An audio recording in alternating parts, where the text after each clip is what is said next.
हरे कृष्णा।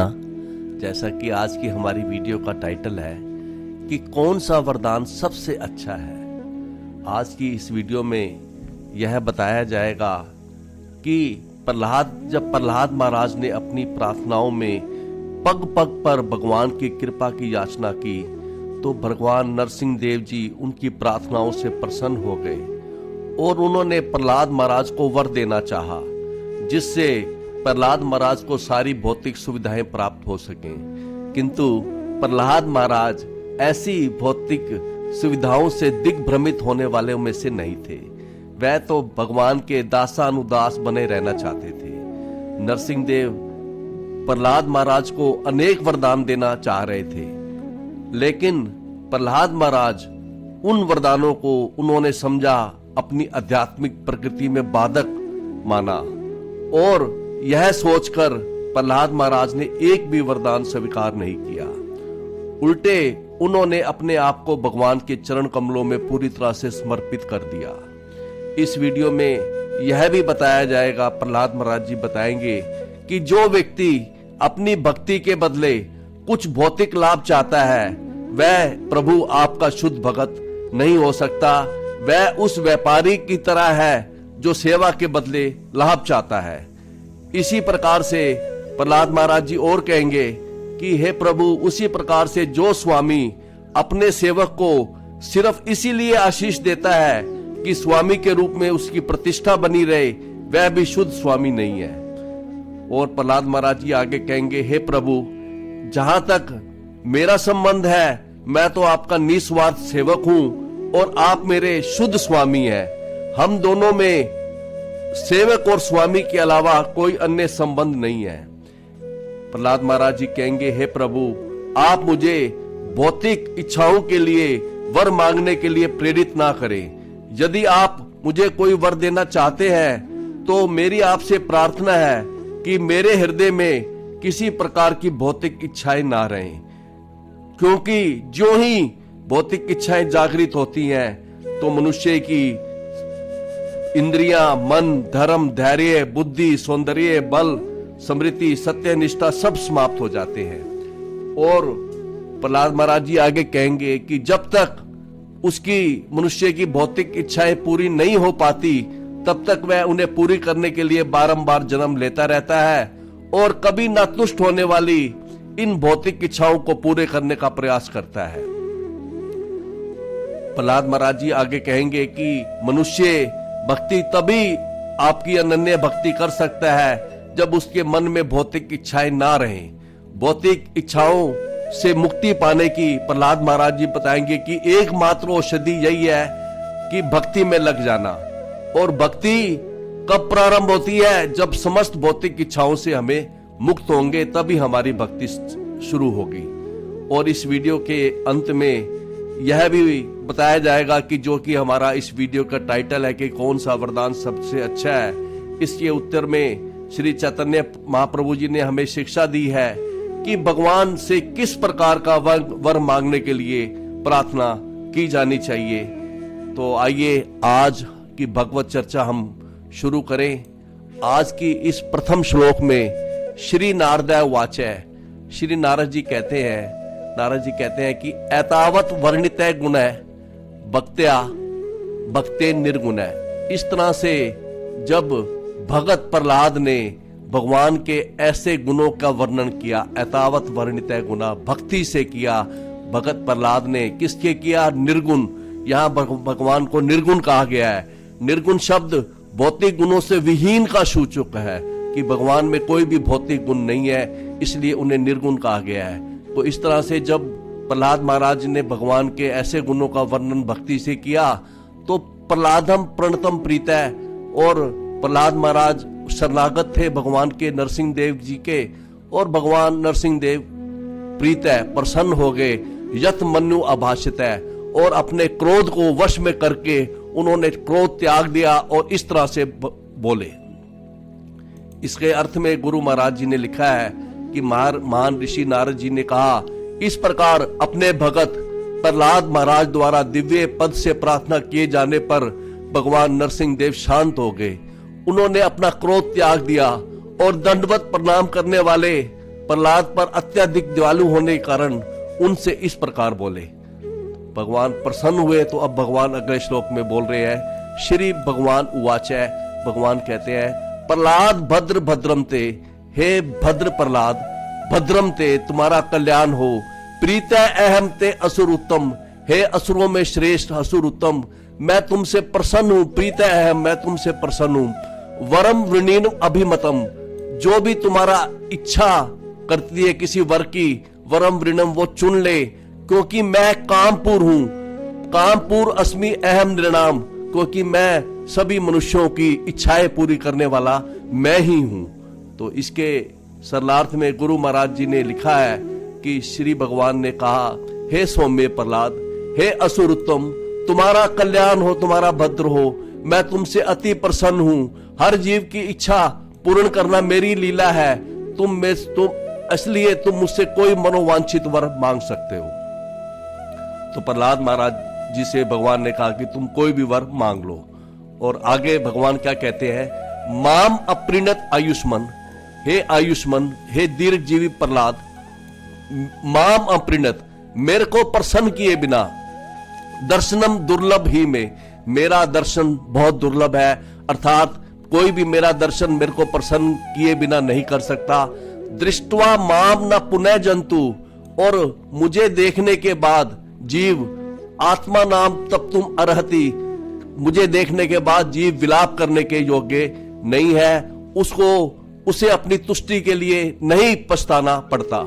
इसके सरलार्थ में गुरु महाराज जी लिखते हैं कि भगवान कहते हैं कि हे प्रहलाद, तुम दीर्घ जीवी हो, मुझे प्रसन्न किए बिना कोई ना तो मुझे जान सकता है, ना मेरे महत्व को समझ सकता है, और ना ही मेरा दर्शन कर सकता है। किंतु जिसने मेरा दर्शन कर लिया है या मुझे प्रसन्न कर लिया है, उसे अपनी तुष्टि के लिए पछताना नहीं पड़ता, उसे विलाप नहीं करना पड़ता। गुरु महाराज जी कहते हैं कि भगवान को प्रसन्न किए बिना किसी तरह से कोई भी व्यक्ति सुखी नहीं रह सकता। जिसने भगवान को प्रसन्न करना सीख लिया, उसे अपनी भौतिक दशा पर कभी नहीं पछताना पड़ेगा। अगले श्लोक में कहते हैं, इसलिए क्योंकि भगवान को प्रसन्न किए बिना कोई सुखी नहीं रह सकता, तो भगवान कहते हैं, प्रीणंति ही अथय माम धीरा, कि जो भी धीर लोग हैं, जो भी गंभीर तथा बुद्धिमान लोग हैं, वो मुझे प्रीणंति, वो मुझे प्रसन्न करने का प्रयत्न करते हैं। सर्वभावेन साधुआ, जो भी साधु ले गए वो मुझे प्रसन्न करने का प्रयत्न करते हैं। सर्वभाव से, भक्ति के विभिन्न भावों से मुझे प्रसन्न करने का प्रयत्न करते रहते हैं। श्रेयस कामा महाभागा, हे महाभाग, हे महाभाग्यशाली प्रहलाद महाराज, श्रेयस कामा, जो जीवन में श्रेष्ठ लाभ की इच्छा करने वाले हैं, वो मेरे को प्रसन्न करने का प्रयत्न करते रहते हैं। सर्वभाव, सभी भावों से, सभी भक्ति के भावों से, क्योंकि मैं ही सर्वासाम अशीशाम पतिम, क्योंकि मैं ही सभी आशीर्वादों का स्वामी देने वाला मैं ही हूं। तो इसके सरलार्थ में गुरु महाराज जी ने लिखा है कि भगवान कहते हैं, हे प्रहलाद, तुम अत्यंत भाग्यशाली हो। तुम मुझसे यह जान लो कि जो अत्यंत चतुर तथा ऊपर उठे हुए हैं, धीर है, साधु हैं, वे सही विभिन्न भावों द्वारा, भक्ति के विभिन्न भावों द्वारा मुझे प्रसन्न करने का प्रयत्न करते हैं। क्योंकि मुझे प्रसन्न किए बिना कोई सुखी नहीं रह सकता, क्योंकि मैं ही ऐसा व्यक्ति हूं जो हर एक की इच्छाओं को पूरी कर सकता हूं। तो इस श्लोक में जो भगवान ने क्या है कि सर्वभाव, सर्वभाव अर्थात भक्ति के विभिन्न भाव, भक्ति के गुरु महाराज जी कहते हैं कि भक्ति के विभिन्न भाव जो है वो 5 है। पहला भाव है शांत रस या शांत भाव, दूसरा भाव है दास्य रस, तीसरा भाव है साखे रस, चौथा भाव है वात्सल्य रस, और 5वां भाव है माधुर्य रस या माधुर्य भाव। तो भगवान कहते हैं कि सर्वभाव का अर्थ यह है कि मनुष्य भगवान को कई दिव्य भावों से प्रेम कर सकता है, जैसे शांत भाव से, दास्य भाव से, साख्य भाव से, वात्सल्य भाव से या माधुर्य भाव से। शांत अवस्था में मनुष्य भगवान की प्रेमा भक्ति की सीमा रेखा पर होता है, सबसे पहला शांत भाव है। और उसके बाद दास्य, जो शुद्ध ईश्वर का शुद्ध प्रेम है, वो दास्य भाव से शुरू होता है। और साख्य और वात्सल्य भाव में इसके बाद साखे और वात्सल्य भाव में विकसित होता हुआ माधुर्य भाव को प्राप्त होता है। तो भगवान कह रहे हैं कि इसीलिए जो धीर लोग हैं वो मुझे सर्वभावेन सभी भावों से मुझे प्रसन्न करने की चेष्टा करते हैं। इस तरह से जब भगवान ने प्रहलाद महाराज को बोला कि तुम कोई वर मांग लो क्योंकि सभी इच्छाओं पूरी करने वाला मैं हूं, तो अगले श्लोक में नारद जी कहते हैं, श्री नारद उवाच, जो कि इस अध्याय का अंतिम श्लोक भी है। श्री नारद उवाच, नारद जी कहते हैं, एवं प्रलोभ्यमान अपि। इसी तरह से जब भगवान ने नरसिंह देव जी ने प्रहलाद महाराज जी को तरह तरह के प्रलोभन दिए वर मांगने के लिए, वरे लोक प्रलोभने, लेकिन एकांतिवाद भगवती ना एच्छेत तान असुर उत्तम। लेकिन उस असुर उत्तम, उस प्रहलाद महाराज जी जो असुरों में उत्तम है, उन्होंने कोई वर नहीं मांगा, ना एच्छेत तान, कोई वर नहीं मांगा। क्यों नहीं मांगा उन्होंने वर? क्योंकि एकांतिवाद भगवती, क्योंकि वो उन्होंने अपने आप को पूर्ण तरह से भगवती भगवान में अपने आप को पूर्ण तरह से समर्पण कर रखा था। तो इसके सरलार्थ में गुरु महाराज जी कहते हैं ना कि नारद मुनि जी ने कहा, प्रहलाद महाराज भौतिक सुख की सदा कामना करने वाले असुर कुल के सर्वश्रेष्ठ पुरुष हैं। यद्यपि भगवान ने उन्हें भौतिक सुख के सभी वरदान दिए थे और वे उन्हें प्रलोभन दे रहे थे, फिर भी अपनी अनन्य कृष्ण भक्ति के कारण, अनन्य मतलब कोई अन्य नहीं, सिर्फ कृष्ण, अनन्य कृष्ण भक्ति के कारण उन्होंने इंद्रिय तृप्ति के लिए कोई भी भौतिक लाभ स्वीकार करना पसंद नहीं किया। और अगले श्लोक में, जो कि 10वें अध्याय का प्रथम श्लोक है, नारद जी आगे कहते हैं, नारद जी कहते हैं कि भक्ति योगस्य तत् सर्वम। उस जो भगवान ने उनको बोला कि वर मांग लो, तो प्रहलाद महाराज जी ने भक्ति योगस्य तत् सर्वम अंतरात्य अर्भका, उस बालक प्रहलाद ने ये वरदान जो भगवान कह रहे हैं उन सबको भक्ति योग में बड़ा ही अवरोधक माना, अंतरात्या अवरोधक माना उन्होंने कि ये तो वरदान जो भगवान दे रहे हो ये तो मेरे को भक्ति मार्ग में अवरोध पैदा करेंगे। ऐसा मानते हुए, मन्ने माने ऐसा मानते हुए ऋषिकेशम, भगवान ऋषिकेश को, भगवान कृष्ण को समय मान उवाचे है, बड़े ही विनीत भाव से मुस्कुराते हुए अब प्रहलाद महाराज जी उवाचे है, प्रहलाद महाराज जी ने कहा। तो इसके उत्तर में, इसके सरलार्थ में गुरु महाराज जी ने लिखा है कि नारद मुनि ने आगे कहा, यद्यपि प्रहलाद महाराज बालक थे, किंतु जब उन्होंने नरसिंह देव द्वारा दिए गए वरों को सुना तो उन्होंने इन्हें भक्ति के मार्ग में अवरोध समझा। तब वे विनीत भाव से मुस्काए और इस तरह बोले। तो अब जो है प्रहलाद महाराज जी, जब भगवान ने उन्हें कहा कि कोई भी वर मांग लो मेरे से, मैं सभी की इच्छाएं पूरी करने वाला हूं, तो उसके उत्तर में प्रहलाद महाराज जी क्या कहते हैं? श्री प्रहलाद उवाच है, प्रहलाद महाराज जी कहते हैं, हे प्रभु माम प्रलोभे उत्पत्त्या, हे प्रभु मुझे प्रलोभन मत दीजिए। माम प्रलोभे उत्पत्त्या, हे प्रभु उत्पत्ति से भी मैं सक्तम कामेशु, क्योंकि मेरा जन्म असुर कुल में हुआ है और मैं पहले से इन भोगों में अनुरुक्त हूं और तत्संग भीत है। हे प्रभु मैं इन भोगों के संग से भीत है, तत्संग भीत है, बहुत डरा हुआ हूं इन भोगों के संग से। और लेकिन प्रभु मैं तो भौतिक इच्छाओं से निर्विण्ण हूं, पूर्णतया मुक्त हूं और मुमुक्षु हूं। हे प्रभु मैं तो मुक्ति पाने का इच्छुक हूं, मैं तो मुक्ति पाने के लिए उपाश्रित है आपकी शरण में आया हूं, मैंने आपकी शरण ली है, मुझे इन भोगों से क्या मतलब है। तो इसके सरलार्थ में गुरु महाराज जी ने लिखा है, गुरु महाराज जी लिखते हैं कि प्रहलाद महाराज जी ने आगे कहा, हे प्रभु हे भगवान मेरा जन्म तो नास्तिक परिवार में हुआ है, तो स्वभाव से ही मैं भौतिक भोग के प्रति अनुरक्त हूं, अतः आप मुझे इन मोह से मत ललचाइए, इन भोगों से मत ललचाइए। मैं भौतिक दशाओं से अत्यधिक भयभीत हूं और भौतिकतावादी जीवन से मुक्त होने का इच्छुक हूं। मैंने भौतिकतावादी जीवन से मुक्त होने के लिए ही तो आपके चरण कमलों की शरण ग्रहण की है और मुझे आप भोगों में मत ललचाइए। प्रहलाद महाराज जी समस्त भौतिक भोगों से विरक्त थे, अतः उन्होंने भगवान नरसिंह देव जी के चरण कमलों की शरण ग्रहण की। उन्होंने किसी अन्य देवता की चरण कमल की शरण ग्रहण नहीं की, उन्होंने भगवान की चरण कमलों की शरण ग्रहण की। यह भली बाती समझ लेना चाहिए, यदि कोई इस भौतिक जगत में तीनों तापों से जन्म मृत्यु से, जरा व्याधि से छूटना चाहता है तो उसे भगवान की शरण ग्रहण करनी चाहिए, क्योंकि भगवान की शरण के बिना भौतिकतावादी जीवन से मुक्ति संभव नहीं है।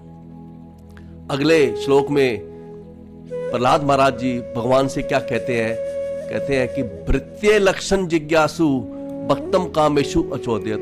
हे प्रभु, आपने अपने भृत्य, अपने भगत के लक्षण प्रकट करने के लिए ही तो मुझे, शुद्ध भगत के लक्षण प्रकट करने के लिए ही तो ही आपने मुझे इस संसार में, इस भौतिक संसार में भेजा है। और भगवान संसार बीजेशु हृदय ग्रंथिशु प्रभु, और हे प्रभु, इस संसार में बारंबार जन्म लेने का कारण है भौतिक सुख की इच्छाएं।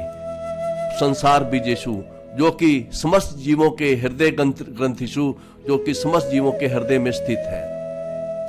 तो इसके सरलार्थ में गुरु महाराज जी ने लिखा है, प्रहलाद महाराज जी कहते हैं कि हे मेरे आराध्य देव, चूंकि हर एक के हृदय में भौतिक संसार के मूल कारण काम इच्छाओं, भौतिक इच्छाओं का बीज रहता है। इसी भौतिक इच्छाओं से ही मनुष्य को बारंबार जन्म लेना पड़ता है। और हे प्रभु, आपने मुझे इस भौतिक जगत में शुद्ध भगत के लक्षण प्रकट के लिए भेजा है, आप मुझे भोगों से मत ललचाइए। प्रहलाद महाराज जी जैसे भगत इस संसार में अपने उद्धारण द्वारा भगत बनने की शिक्षा देने के लिए वैकुंठ लोक से आते हैं, ताकि इस जगत के जीव ऐसे भक्तों से शिक्षा ग्रहण कर सकें और भगवत धाम जाने में अपनी रुचि उत्पन्न कर सकें। ऐसे भगत भगवान के आदेश से वैकुंठ लोक से आते हैं। और प्रहलाद महाराज जी ने अपने उदाहरण द्वारा यह दिखलाया कि किस तरह शुद्ध भगत बना जाए और इस जगत में आने पर वह भौतिक भोग के प्रलोभन में ना आया जाए। ऐसा शिक्षा प्रहलाद महाराज जी हमें देते हैं। आगे प्रहलाद महाराज जी कहते हैं कि ना अन्यथा ते अखिल गुरु घटेत करुण आत्मन, कि हे प्रभु, आप इस संसार से अखिल गुरु हैं, इस समस्त सृष्टि के परम शिक्षक हैं, करुण आत्मना है, अर्थात आप भक्तों पर अत्यंत दयालु हैं। हे प्रभु, आप मुझे भौतिक इच्छाओं के लिए, वर मांगने के लिए प्रेरित ना करें। यह तय आशीष असस्ते ना सह ब्रत्य सा वह वनिक।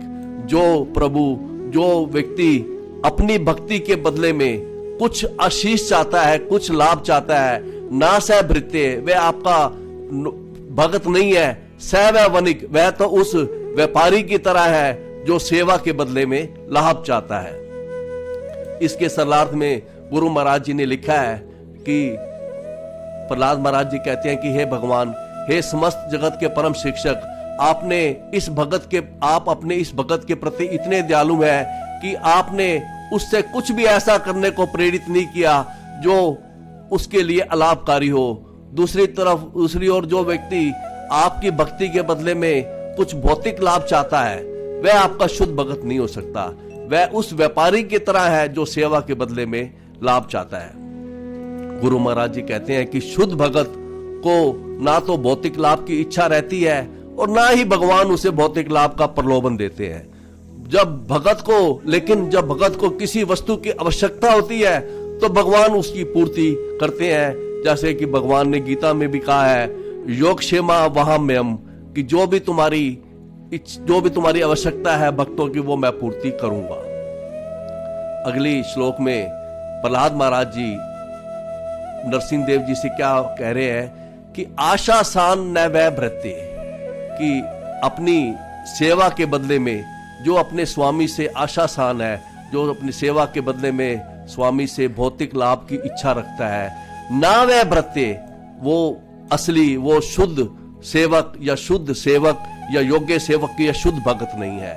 और ना स्वामी, और ऐसा स्वामी, वो भी नित्य स्वामी, वो भी शुद्ध नहीं है जो अपने स्वामी सिर्फ अपने सेवक को इसलिए आशीष देता है कि स्वामी के रूप में वो उसकी प्रतिष्ठा बनी रहे। सहरति आशीष, वो अपने सेवक को सिर्फ इसलिए आशीष देता है कि स्वामी के रूप में उसकी प्रतिष्ठा बनी रहे।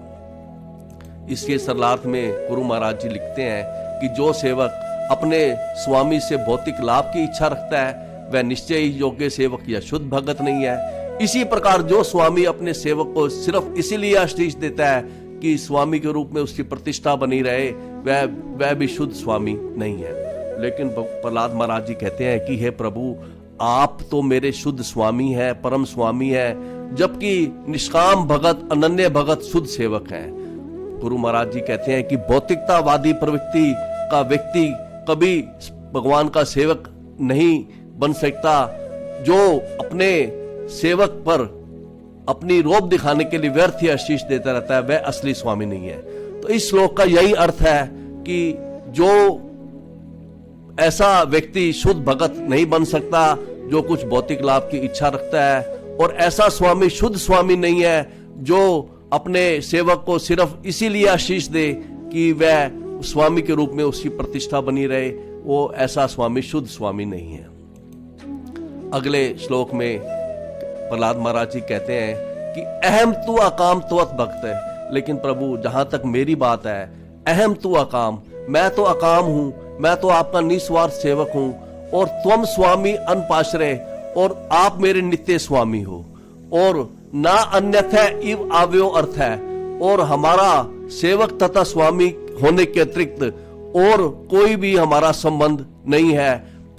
अर्थ है, हम बिना किसी स्वार्थ के, मैं आपका सेवक हूं और आप मेरे स्वामी हो।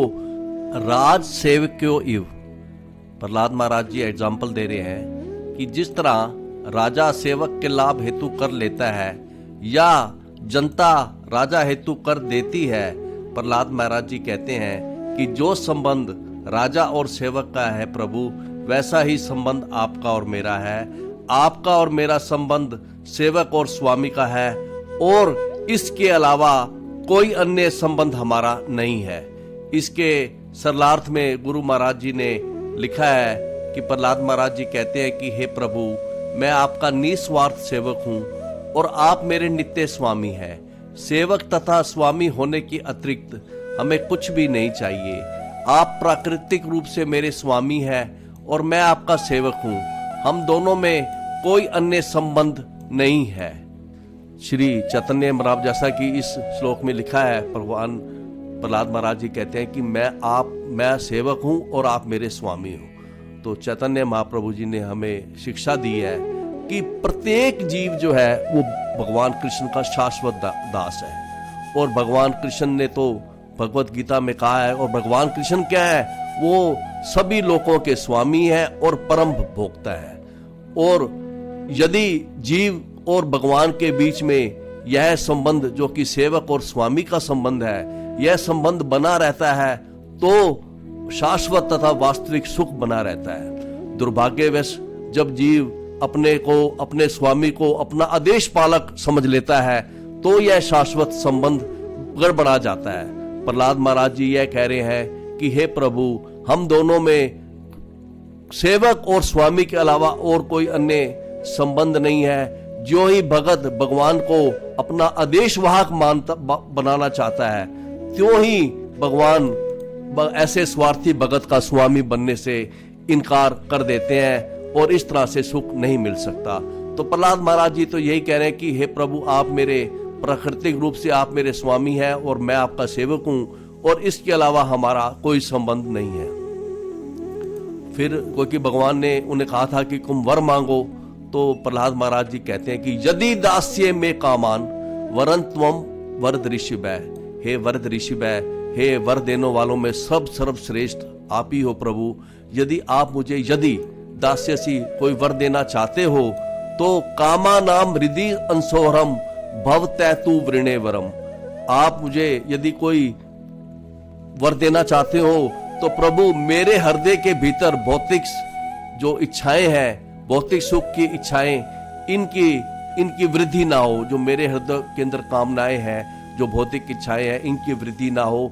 भव तैतु वृणे वरम, मैं ऐसा प्रार्थना करता हूं, ऐसे वरदान के लिए मैं प्रभु आपसे प्रार्थना करता हूं।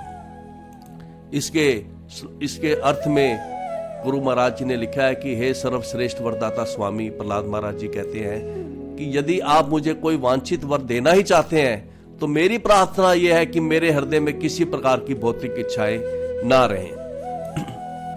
यदि मुझे आपसे कोई वरदान लेना ही है तो मेरी प्रार्थना ये है कि मेरे हृदय में कोई भौतिक इच्छा ना रह पाए। और गुरु महाराज जी कहते हैं कि भगवान की सेवा करने की इच्छा वह भौतिक नहीं है, वो लेश मात्र भी भौतिक नहीं है। तो प्रहलाद महाराज जी यही वर मांग रहे हैं कि मेरी हृदय में किसी प्रकार की कोई भौतिक इच्छा नहीं रहे। वो कहते हैं कि इंद्रियानी मन प्राण आत्मा धर्म धृति मृति ही श्री तेज समृति सत्यम यस्य नश्यंति जन्मना। क्योंकि कहते हैं कि अगर जीव के हृदय में भौतिक इच्छाएं होंगी जन्म से ही, जन्मना नश्यंति, तो अगर भौतिक इच्छाएं होंगी तो ये सब चीजें इंद्रियानी, इंद्रियों के कार्य, मन, प्राण, आत्मा मतलब शरीर, धर्म, धृति, धृति मतलब धैर्य, मति बुद्धि, क्योंकि कहते हैं ये अगर सब चीजें नष्ट हो जाएंगी, क्या क्या चीजें नष्ट होंगी? धर्म, धृति, धैर्य, मति बुद्धि, ही, लज्जा, श्री, ऐश्वर्य, तेज, बल, स्मृति, सत्यम, ये सभी चीजें जो है नष्ट हो जाएंगी। जैसे ही मनुष्य में भौतिक इच्छाएं उत्पन्न होंगी तो मनुष्य की इंद्रियों के कार्य, मन, जीवन, धर्म, धैर्य, बुद्धि, लज्जा, ऐश्वर्य, बल, समृद्धि तथा सत्यनिष्ठा समाप्त हो जाते हैं। गुरु महाराज जी कहते हैं कि जैसे ही मनुष्य में भौतिक इच्छाएं उत्पन्न होती हैं उसकी आध्यात्मिक पहचान समाप्त हो जाती है। तब मनुष्य की इंद्रियां, धर्म, शरीर, धर्म, धैर्य तथा जिसमें बुद्धि सम्मिलित है, यह मूल कृष्ण चेतना से विपरीत हो जाती हैं और भौतिक इच्छाओं के उदय होते ही मनुष्य अपनी बुद्धि का उपयोग भगवान की तुष्टि के लिए नहीं कर पाता। तो इसके अर्थ में गुरु महाराज जी ने लिखा है कि हे भगवान, प्रहलाद महाराज जी कह रहे हैं कि जन्म काल से ही काम इच्छाओं, भौतिक इच्छाओं के कारण मनुष्य की इंद्रियों के कार्य, मन, शरीर, धर्म, धैर्य, बुद्धि, लज्जा, ऐश्वर्य, बल, समृद्धि तथा सत्यनिष्ठा समाप्त हो जाती है। गुरु महाराज जी आगे समझाते हैं कि मनुष्य भौतिक इच्छा नामक इस भयंकर रोग से पीड़ित है और इन भौतिक इच्छाओं के कारण ही मनुष्य को बारंबार जन्म तथा मृत्यु स्वीकार करनी पड़ती है। जब तक उसकी भौतिक इच्छा पूरी नहीं हो पाती तब तक वह उन्हें पूरी करने के लिए बारंबार जन्म लेता है, विभिन्न प्रकार के भौतिक शरीर धारण करके कभी न तुष्ट होने वाली इच्छाओं को पूरी करने का प्रयास करता है। भौतिक इच्छा से मुक्ति पाने की एकमात्र औषधि यही है कि भक्ति में लग जाना। और भक्ति कब शुरू होती है? जब भौतिक समस्त भौतिक इच्छाओं से मुक्त होने पर ही भक्ति शुरू होती है। तो इसके अब उन्होंने मांगा कि मेरे को सब मेरे अंदर कोई भी भौतिक इच्छा ना रहे। आगे श्लोक में प्रहलाद महाराज जी कहते हैं, विमुच्यति यदा कामान मानव मनसी स्थितान। यदि विमुच्यति, यदि छोड़ देता है अपनी समस्त इच्छाओं को मानव उसके मन में स्थित, तरही एव पुंडरीक अक्षय, हे पुंडरीक अक्ष, हे कमल नयन भगवान, तब वह भगवताए कल्पते, तो आपके समान ही समान संपत्ति तथा ऐश्वर्य का वो पात्र वो बन जाता है। इसके शर्त में गुरु महाराज जी लिखते हैं कि हे प्रभु, जब मनुष्य अपने मन से सारी भौतिक इच्छा निकालने में सक्षम हो जाता है तो वह आपके समान ही संपत्ति तथा ऐश्वर्य का पात्र बन जाता है। तो अब जब ऐसा मांगा प्रहलाद महाराज जी ने, तो वो अपनी अंतिम श्लोक में प्रहलाद महाराज जी कह रहे हैं कि ओम नमो भगवते तुभ्यम पुरुषाय महात्मने। प्रहलाद महाराज जी कहते हैं ओम नमो, हे प्रभु मैं आपको नमस्कार करता हूं, आपको पुरुषाय, परम पुरुष को, महाआत्मने, परमात्मा को, हरिये, भक्तों के समस्त दुख हरे करने, सब भक्तों के समस्त दुखों को हरने वाले भगवान को, अद्भुत सिंगाए, आपने जो अद्भुत नरसिंह देव की का रूप धारण कर रखा है, ब्रह्माणे, पार ब्रह्म को, परमात्मा को मैं आपको नमस्कार करता हूँ।